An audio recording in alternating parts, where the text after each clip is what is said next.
ngasi pongkiba pause singdagi lokachaba maru oiba pau khara sandongna pijari Maitai Singna Thangjing Ching kabe yaroi haina Kuki Singna Thangjing Chingkhongda thomjinba haukhre hairi Maitai Singi maru oiba senglaba laifamlen ama oiriba Thangjing Ching kaduna lai khurambagi thabak pangthokani haina umang lai kan malup ukalna chingbana laibak miyam khangna lauthokraba matungda Kuki Singna Thangjing Ching kabe yaroi haiduna ngarangdagi hauduna Thangjing Chingi mafam kayada khongjang changsinba haukhre hairi pawasina makatana hai Maitai Singna Thangjing Ching kaduna lai khoromgani haibagi paw tabadagi ngarang ayuktagi ITLF na luchingba Kuki CSO amadi KSO yauna Kuki nupi angang mayam ama gari yangkhai humpuromda holaktuna Thangjing Chingkhongda nakna leiba mafam singda thamba haukhre hairi Thangjing Chingkhonggi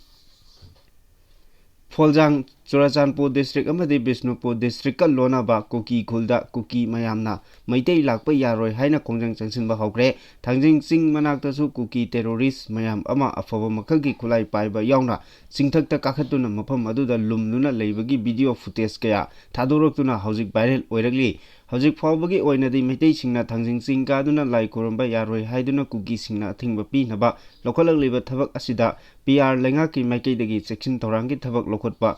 paudi fangdri panba yabadi Maitai phurupna Thangjing Ching kaduna lai khurumnaba sem sariba asi irang saugatnaba thoksilni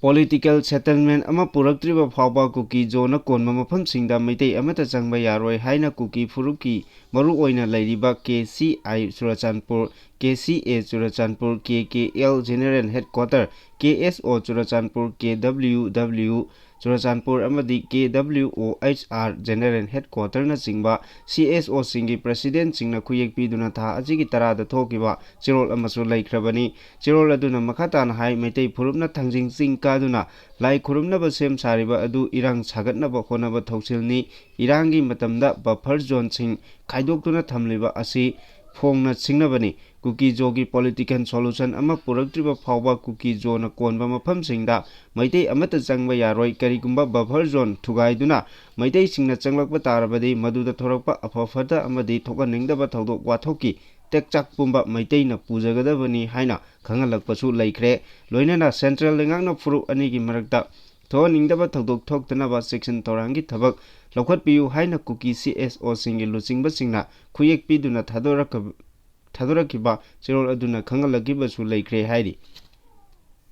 makatarakpa pawda Kuki Singna Kangpokpi district ki gamki faida check post hangduna Maitai yawbra haiduna chaliba gari sing check tawbagi thabak chathaba haukhre hairi Union Home Minister Amit Shah na lamdam asida thokliba kangluki irang asi mahusagi punsida hanjilakpa haure haina phongdokkibaga loinana miyamna state asigi mafamsingda maning makha tamna chathok chasin tawba yahallagani haina lauthokrabasu ngasi phawba thabakta onthokpa ngamdana lairi chairak asida Community on Tribal Unity Kotuna Manipurgi miyamgi Lifeline oiriba National Highway ani Imphal Dimapur lambi paringda Maitai Sing chathok chasin tawba yadanaba akanba section thorang lokhotpa haukhre lambi paring asigi Kangpokpi district ki gamgi faida Kuki Singna check post hangbaga loinana lambida lakpa gari singda Maitai yawbra haiduna check tawbagi thabak changsilakpa haukhre hairi pawasina makatana hai nahal lambi paring aduda Imphal tamna lakiba alu puba tata truck ama Kangpokpi district ki Kaithen Manbi military colony manakta accident thokpagi thodokta alu puduna lakpa truck ama Kangpokpi KMC cemetery manakta accident thoklaba truck gari adugi alu marakta lona tonglakiba moirang turelbaldagi hemam prem chahi 35 apokpa ais inauja soktuna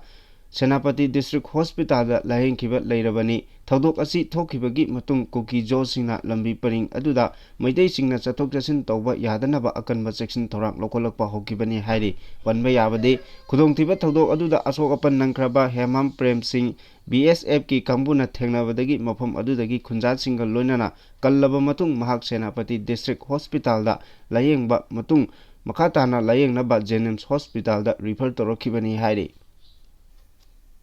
Makatarakpa pawda Kuki Singi bunker takthokpaga loinana su handokadabani haina Eastern Liangmai Naga Chief Association na phongdokre Kuki Militant Singna ain kaina sajiliba structure sing barricade sing make 5 campsing thugaibaga loinana Manipurda shanti hanjilaknaba honabada security force na mathau ningthina tawba ngamnaba su agreement handoknaba Eastern Liangmai Naga Chief Chairman Association ELNCA na lengakta taksilagli ELNCA na thadorpa chiol amada hai tha asigi mangada konsa khulda chathakiba attack akanba mongda condemn tawbaga loinana masigi achumba wahel phanganaba amadi Manipurda tanglu leitaba purakpaga loinana yalomi singi hak kanjanaba ngamnaba wapam sing tholakpaga loinana masibu lengangna thabak oina athuba matamda pangthokpinaba taksilagli ELNCA gi maikaidagi konsa khul thodokta victim oiraba singi achum arangi wayel phanganbaga loinana chenaba miyoi singi madakta logi makhada chap chawa chairak piyu ain kaina sajilakpa structure sing barricade sing bunker sing madi massive camp sing thugaikibaga loinana region asi operate tawriba Kuki Militant Singna Khulai thadok alu Yalomi Naga singi punsi amadi lanthum ngaknaba Naga na tariba mafam singda police outpost sing hangdok piyu loinana security force singna mapung phana mathau tawduna lamdam asida ing tapa amadi democratic order hanjinnaba ngamnaba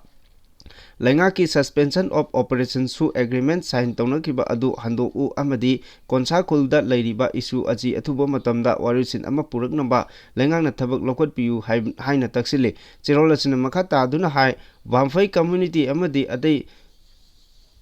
perpetrator singna lam khopchinaba toina chatharakliba hingsagi thawong kaya asibu ENNCA na makha tana yengsinduna leithokloi makoina tawrokleiba thorang asi Yalomi Naga singbu koisillaga mamaithangda aikhoibu isagi iramdam asidagi tanthauraknabagi aronba thorang amani hainasu phongdorakli amaromda konsa khulgi isugi matangda yang Kuki na phongdokkiba wafamda kanna yaningdaba phongdokpaga loinana Kuki Jo Intellectual Council na phongdokkiba wafam adubu kanna yaningdaba phongdorakli Kuki Jo Intellectual Council na cherol amada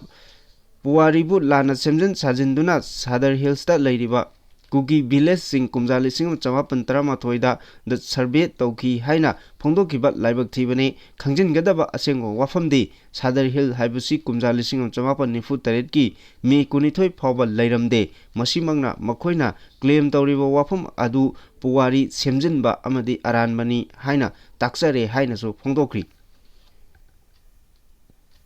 Makha tarakpa pauda BDF singna changsingani haina lauthokraba strike matam khargi oina handokle haina association na khangalagli chaliba tha asige hokiba tang ohumda Central Committee All Manipur BDF Employees Welfare Association na Manipur Press Club ta press conference pangthoktuna state government na BDF singi service period hokiba March thagi tang kunthramatoi helaba fawba service extension order pidaba amadi uniform item sing lainaba fund allocation thokraba matung fund release tawbagi order pidana yamkraba senpham kaya ama mafam marang khanghandana namsinduna thamkiba maramsing asidagi pendraba BDF singna yaningdaba phongdoktuna ngarang April 13 dagi BDF singna thabak lepagi khongjang changsingani haina media gi thongda lauthokiba adu mari leinaba department na BDF ki service extension tawnaba process ayamba loisilagle athuba matamda order thoknaba honari haina Central Committee da thajaba pirakpadagi changsingani haina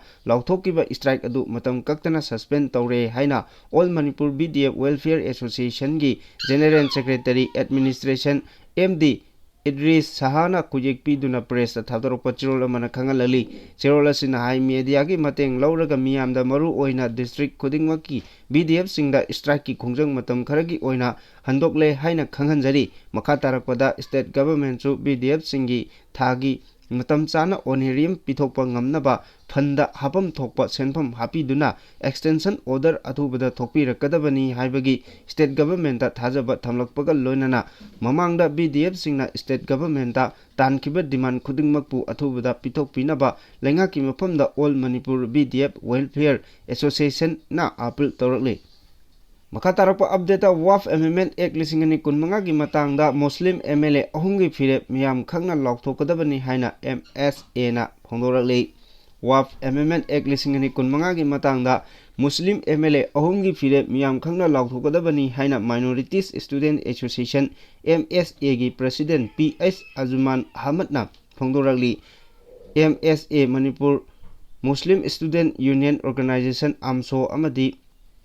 Paubitek Development Forum PDF hairiba lup ahum asina sinduna Wharf Amendment Act lisingani kunmangagi matangda Paubitek lamkhaidagi Paubitek makha Kangribung lampak phawba miyamgi rally ama chatki miyamgi rally aduga mari leinana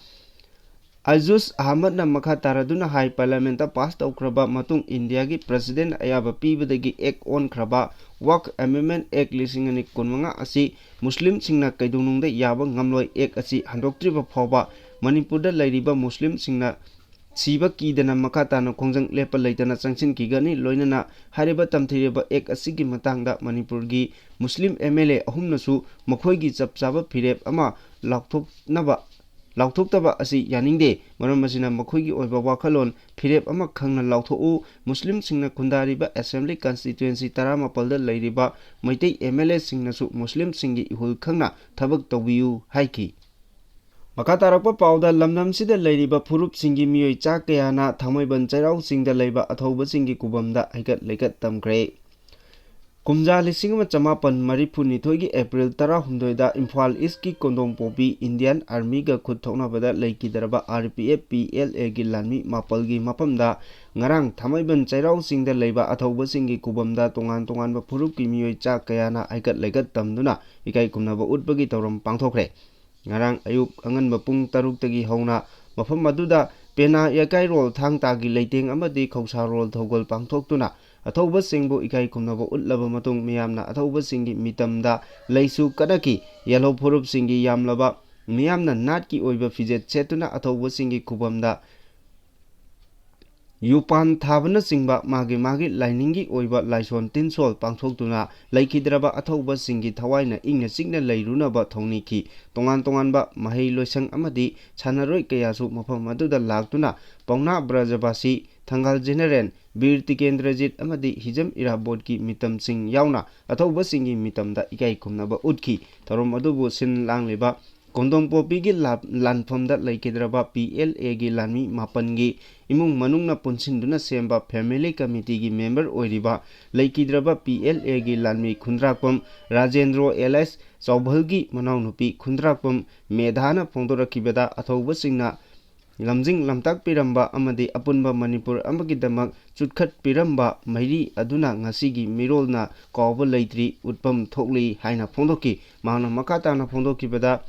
Manipur High Court ki yathang matung inna ngasi ayuk pung 6 tagi numidang waram pung 5 fawba chathagadaba hikat lekat tambagi torom achida miyamna mipaiba poktana mapung phana saruk yaminasi haina sumhangna makatana phongdoki Makatarakpa pauda BJP nabu tawrabadi yetaba yade haibasi laibak thibani haina ibomchana phondokre lamlai ACG MLA KS ibomchana haikre madudi lingjen manaba ngamdreba asi mareibak nungsiba watpadagini wapam asi lamlai ACG nongren mamang lekaida agriculture department na nongna saba agro market set sangabagi tharomda mahna phondokibani Thamadu ka mari leinana MLA KS ibomchana haikibada lebak asi yengnaba kayana landarakle hairabadi masa masagi interest thadoknabagi amata oina leminaduna yeknaba maithiba pinaba khonaba mathautai haibasi mareibak nungsiba khudimakna logodaba thaudangni mareibakna aruba tanpamda leirabasu masagi political party soiba yade lebak ki wa khangde haina leiba miyoi kaya aikoigi irakta leiri BJP nabu tawrabadi yetaba yade haiduna Congress na matam pumbada hairiba asi laibak thibani haujik oriba phibamasi khatnaba hauba thibagi mahuta matau karamna nungsi chanaba purakadage haibasida pumnamakna kok sungsinminasi haina mahana makadana phologi thorom aduda telou chana saijang ZP gi member amom jamini Nongren Chingnung Khok GP gi Pradhan M Belasini na singba singsu saruk yaduna pangthoki Makatarakpa pauda North East da ahenba miyeng thamli Nitin Gadkari Road Transport and Highways ki Union Minister Nitin Gadkari na haikre madudi highway sing masak thokna semgatnaba hotnabada North East India da ahenba miyeng thamli PTI na loba interview amada yumpham oiduna India Today in na piba report amada Union Minister Nitin Gadkari na hai madudi Center na lagliba chahi ani asida lebak asigi infrastructure matamga chunaba mongda semgatuna achoba ahongba amal puraknaba thabak paikhali lagliba chahi ani asida lengangna lupa lakh 10 henbagi senpham thadaduna lebak asigi highway singda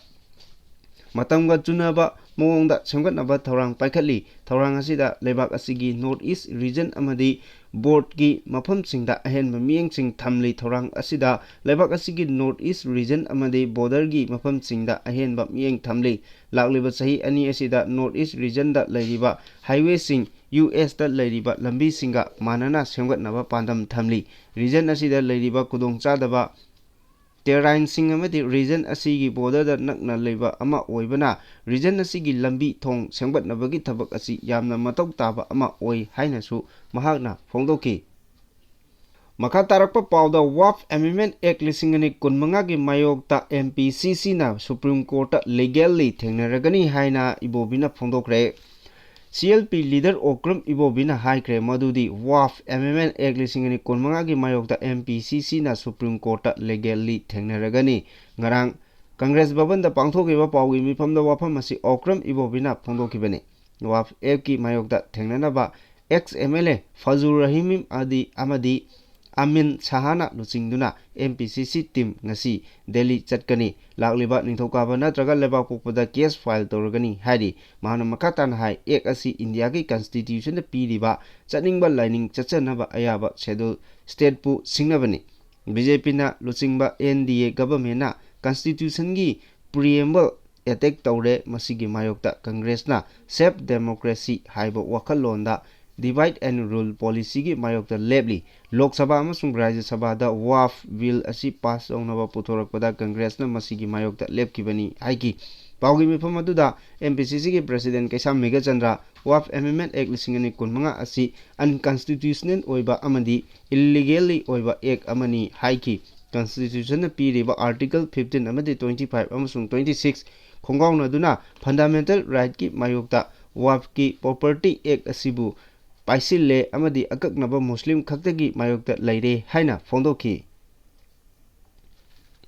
makha tarakpa aroiba pawda private tongbram kalak chaina laikhidabada pambaina lucingba UNLF na nungaitaba phongdorali ningtam yaw lami private tongbram kalak chai LIS kemi ngarang lanmi ama oibagi masagi mathau pangthok lingaida yamna thoganingdaba thogdok amada laibak thiba accident amada nungsikhiba itaw asi ireiba kidamak thawaina pontha pikre private kemina laikhidabada pambaina lucingba UNLF amasung masigi lanmi singlup MPA na awaba phongdokjari amadi laikhidraba nungsikhiba ningtam lanmi asigi mapamda yawolgi ikai kumnaba pijari lalulup asigi Department of Publicity and Education Director Charairongba thokchomna thadorokpa chirol amana hai chirol asina makhata na phongdoktuna private kemi hauji MPA gi first brigade ki 292 battalion posting togduna leiba lanmi amane ngarang nungtil pung ani makhairom taba matamda base camp asigi defense post 1 da yeknabasingna landarakpadagi ngakthoknaba duty tawduna leiriba lanmi singi supply tawnaba 407 truck amada ising puduna lanmi kharaga loinana chingthakta thogatkhi angamba chinglambi aduda thogatliba truck adu khanghaudana engine fail oirakpadagi maning hantharakpaga loinana gari adu mathak makha onkhi gari aduda tongliba itaw kemi accident aduna maram oiduna kudong thingai oina sokhi kudakta asokpa itaw asi public hospital da pukhatki adubu laibak thibadi hospital yoba nangdringai lambida ningchikiba ningtam lanmi tongram kemi laikidre private kemi asi Imphal West ki Khabam Bamdiar mamang leikaida leiba tongbram naba amadi tongbram ongbi Sunita anigi matomta poksaba mapari oina taibongpalda kumja 1932 gi December 13 ta khongdaraki machin manau manga ni mahaki machan ani lehori mase ani lehori haina phongdokli